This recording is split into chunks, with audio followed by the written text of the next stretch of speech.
Hello guys. तो पिछले part में हमने देखा था कि बड़ी बहन श्रेयान ने मूचेन को एक हेवन 11 के मिशन के बारे में बताया होता है, जो कि बहुत ही ज़्यादा खास होने वाला है। और वहाँ पर जाने के बाद उन्हें काफ़ी सारे स्पिरिचुअल ट्रेजर को इकट्ठा करना पड़ेगा, इसलिए मूचेन वहाँ पर जाने के लिए तैयार हो जाता है। लेकिन तब वहाँ पर हाउ नाम का एक डिसिपल आ चुका था, जो खुद भी श्रेयान के साथ उस मिशन पर जाना चाहता था।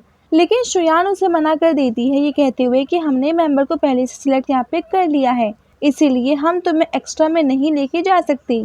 जो सुनकर के तो हाउ काफ़ी ज़्यादा गुस्सा हो गया होता है, इसीलिए वो डिसाइड करता है कि वो श्रेयान के साथ नहीं तो क्या हुआ, वो अलग से वहाँ पर जाएगा और सारे के सारे वो ट्रेजर को हासिल करने की कोशिश करेगा। और अब इस पार्ट की शुरुआत में मूचेन और बाकी सभी उसी तरफ बढ़ रहे होते हैं जहाँ पे वो ड्रैगन माउंटेन है और वहीं पर उन्हें अपना मिशन पूरा करना है।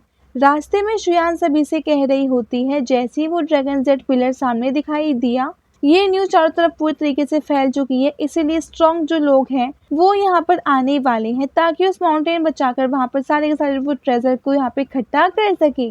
इसीलिए हमारा जो ये मिशन होने वाला है वो बहुत ज़्यादा खतरनाक होगा। हो सकता है हमारा मुकाबला कई सारे स्ट्रॉन्ग लोगों से भी हो जाए, इसीलिए मैं यहाँ पर तुम लोगों को सलाह दूंगी कि जो भी यहाँ पर इस मिशन को छोड़ना चाहता है वो अभी इसे छोड़ सकता है, क्योंकि अगर हम आगे बढ़ चुके हैं तब जाकर छोड़ने में परेशानी हो सकती है। ये सुनकर के मूचेन और बाकी सभी कहते हैं, जब हम लोग यहाँ तक आ ही चुके हैं तो इस मिशन को छोड़कर कोई फायदा नहीं है। हमने इस मिशन को करने के लिए ही तुम्हारा साथ दिया था, इसीलिए हम बीच में तो ऐसे नहीं जा सकते। इसीलिए श्रेयान सभी के साथ आगे बढ़ना शुरू कर देती है, जहाँ पर थोड़ी दूर आने के बाद और भी कई सारे स्ट्रॉन्ग लोग उस माउंटेन की तरफ बढ़ते हुए उन्हें दिखाई देते हैं, जिसके बाद वो सारे लोग वहां से दोबारा उसी माउंटेन की तरफ बढ़ना शुरू कर देते हैं। श्रेयान उन सभी से कह रही होती है, जितना हो सके अनजान लोगों से दूरी बनाए रखना, उनसे अब किसी भी तरीके का झगड़ा करने की या पंगा लेने की कोई ज़रूरत नहीं है। हम यहाँ पर अपना मिशन पूरा करने आए हैं, जितनी सादगी से ये मिशन पूरा हो जाए उतना ही हमारे लिए अच्छा होगा। जिस पर सारे लोग मान जाते हैं, वो किसी से भी कोई भी झगड़ा करने की कोशिश बिल्कुल भी नहीं करेंगे।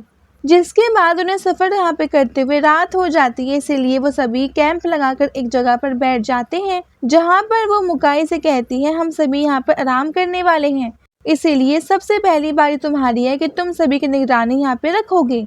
उस पर मुकाई कहता है, ये तो अच्छी बात है, मैं यहाँ पर निगरानी करने के लिए तैयार हूँ, लेकिन हम सभी को बारी बारी करते हुए निगरानी करनी चाहिए। कुछ देर तक की एक इंसान निगरानी यहाँ पे करेगा, उसके बाद दूसरे की बारी आएगी। वहीं पे थोड़ी दूर हम यंग मास्टर डॉन को देखते हैं, जो अपने सारे के सारे साथियों के साथ यहाँ पर आ चुका होता है, जिसे वहाँ पर मूचेन और बाकी कैंप करते हुए दिखाई देते हैं। वो अपने साथियों से कहता है कि जाओ और इन लोगों को यहाँ पे मार दो, जिस पर उसके सारे के सारे साथी इस काम को करने के लिए तैयार हो जाते हैं। तो इधर हम मूचेन को देखते हैं, जो उसे स्पिरिचुअल फॉर्मेशन बॉल को देख रहा होता है, जिसे देखते हुए वो अपने आप से कहता है कि शायद मुझे पता चल चुका है कि आखिर इसके अंदर किस तरीके का पैटर्न बना हुआ है। उस पैटर्न को समझने के बाद मैं इसे यहाँ पर हो सकता है कि एक्टिवेट मैं यहाँ पे कर पाऊँ, हो सकता है कि ये एक्टिवेट मुझसे हो जाए, लेकिन एक्टिवेट करने के बाद किस लेवल का स्पेशल फॉर्मेशन बनेगा इसका तो मुझे कोई भी अंदाज़ा नहीं है। तभी वहाँ पर डॉन के साथी आकर उन सभी के ऊपर अटैक करना शुरू कर देते हैं। ये देख कर के तो सारे लोग हैरान थे कि आखिर यहाँ पर आ कौन गया जो हमारे ऊपर अटैक करने के लिए आ गया है।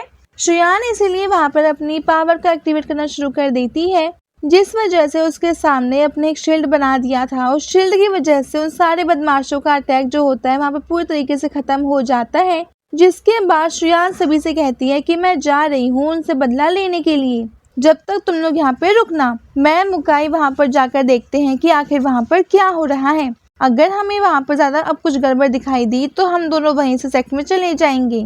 जिसके बाद वहाँ से उन्हीं बदमाशों की तरफ बढ़ना शुरू कर देती है ताकि उन्हें सबक सिखा सके। लेकिन तभी भी वहाँ पर जो सारे के सारे बदमाश लोग आ जाते हैं, जो यहाँ पर मूचेन के ऊपर अटैक कर देते हैं, लेकिन मूचेन वहाँ पर अपने आप को और दोनों को बचा लेता है। जिसके बाद वो सभी वहाँ पर अपनी पावर को और अपने वेपन को एक्टिवेट करते हुए मूचेन के ऊपर अटैक करना स्टार्ट कर देती हैं। लेकिन मूचेन ने वहाँ पर अपने ग्रेट बुद्धा आर्ट का इस्तेमाल करते हुए उनके सारे अटैक को रोकना स्टार्ट कर दिया था। लेकिन लिंगर भी वहाँ पर अपनी चाबुक का इस्तेमाल करते हुए उनके ऊपर अटैक किए जा रही होती है और इनकी फाइट यहाँ पर काफ़ी ज़्यादा ज़बरदस्त चल रही थी। मूचेन और लिंगर दोनों उन चारों बदमाशों को संभाल रहे होते हैं, लेकिन लिंगर यहाँ पर उसे ठीक तरीके से नहीं संभाल पाती और एक अटैक उसे वहाँ पर लग जाता है। इसलिए मूचेन उसे उठाकर वहाँ से दूर भागना शुरू कर देता है।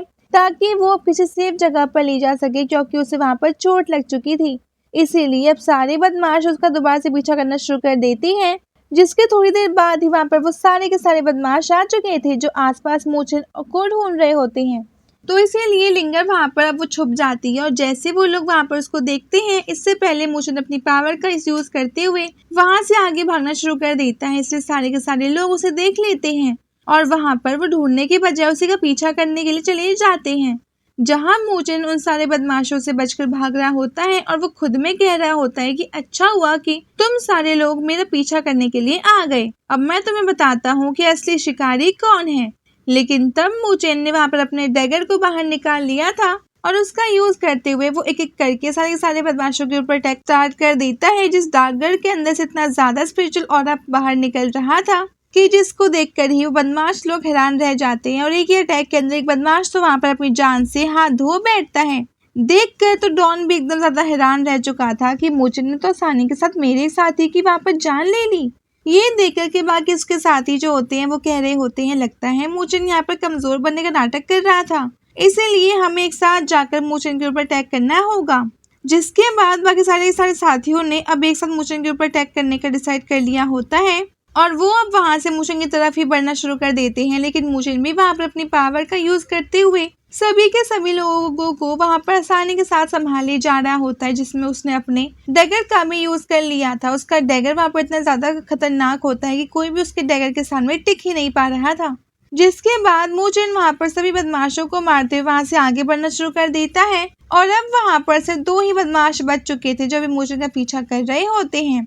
इसीलिए मोचन उन्हें भगाते हुए किसी अनजान जगह पर ले आता है, जहां आने के बाद वो दोनों बदमाशी भी हैरान रह चुके थे कि अरे वो यहाँ पर ऐसी कौन सी जगह पर आकर फंस गए। उन्हें तो यहाँ से बाहर जाने का रास्ता भी नहीं दिखाई दे रहा था।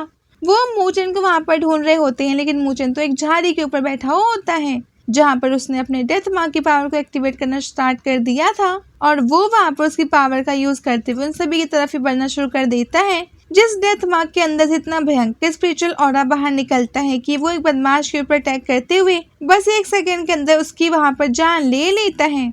ये देखा तो मोचन कहता है कि बस अब एक बचा हुआ है, जिसके बाद उस आखिरी वाले से कहता है क्या हुआ, तुम फाइट करना चाहते हो या फिर डर गए? तो यहाँ से निकल लो, लेकिन अगर फाइट करना चाहते हो तो मैं इसलिए तैयार हूँ। ये सुन करके तो वो आदमी जो होता है वहाँ पर काफी ज्यादा गुस्सा हो चुका था। अब वो वहाँ पर अपने वेपन को एक्टिवेट करते हुए मोचन के साथ फाइट करने के लिए उसी की तरफ बढ़ना शुरू कर देता है।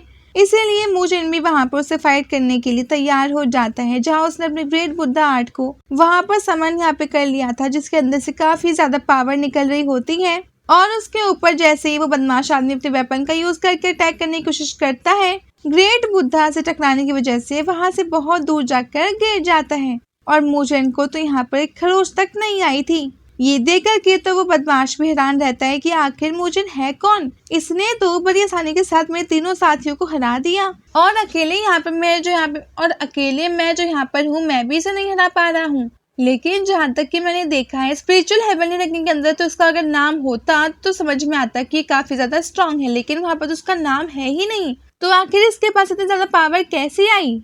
उसके बाद ये सुनकर के मोचन उससे कहता है कि मुझे तो लगता है कि तुम हमारे नॉर्दर्न हेवन स्पिरिचुअल एकेडमी के बारे में काफी सारी चीजें अच्छे से जानते हो। क्या तुम्हारा कोई जासूस वगैरह है उसके अंदर, या फिर तुम्हारा पुराना रिश्ता वहीं से है? लेकिन वो बदमाश तो वहाँ पर मोचन के अब किसी भी सवाल का जवाब नहीं देता और उसे कहता है कि चुप हो जाओ, तुम्हें मेरे बारे में जानने की कोई जरूरत नहीं है। मैंने तुम्हें यहाँ पर कम स्ट्रॉन्ग समझ लिया था, इसीलिए अब मैं जा रहा हूँ अपने बाकी साथियों और मास्टर को इसके बारे में शिकायत करने के लिए, ताकि मैं वहाँ पर और भी साथियों को बुलाकर तुम्हारी जान ले सकूं। और इतना कहने के बाद वहाँ से चला जाता है और इसी के साथ ये एपिसोड यहाँ पे एंड हो जाता है। Thanks for watching.